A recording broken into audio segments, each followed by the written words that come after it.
They didn't send you to Tadmor to be reformed. They sent you to be erased, to suffer until even your screams forgot who you were. Tadmor wasn't a prison. It was hell wearing a uniform.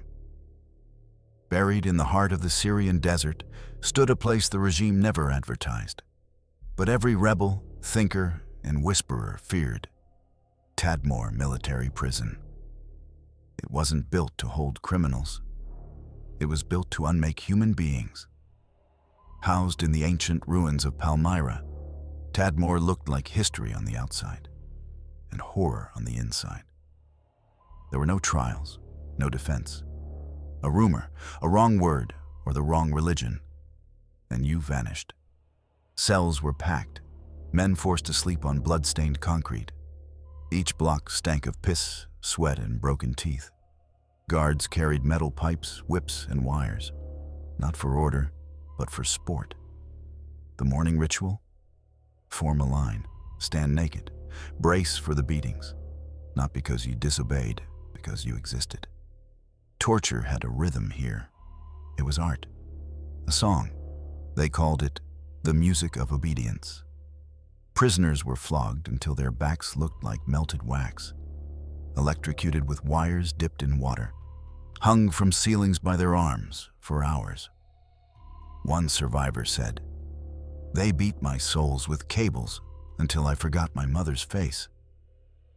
But the worst moment in Tadmor's history came in 1980. A failed assassination attempt on President Hafez al-Assad triggered an order: cleanse the prison. Hundreds of soldiers stormed the cells before sunrise. They opened fire on sleeping men, unarmed men. In less than 1 hour, over 1,000 prisoners were slaughtered.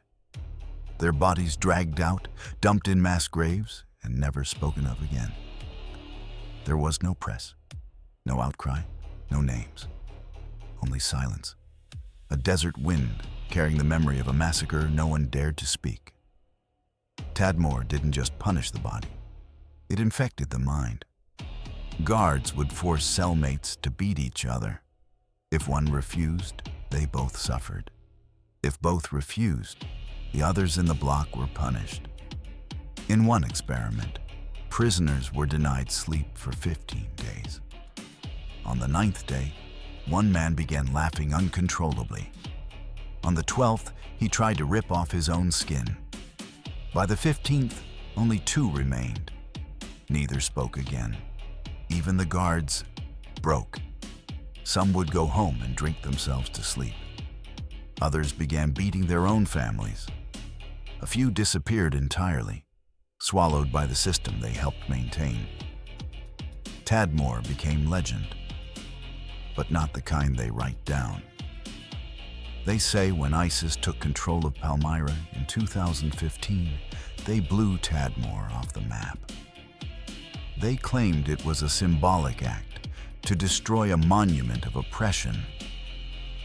But survivors knew better. They didn't destroy Tadmor to erase it. They destroyed it because even evil was afraid of what it left behind. Today, the desert has taken back the ground, but the ghosts remain.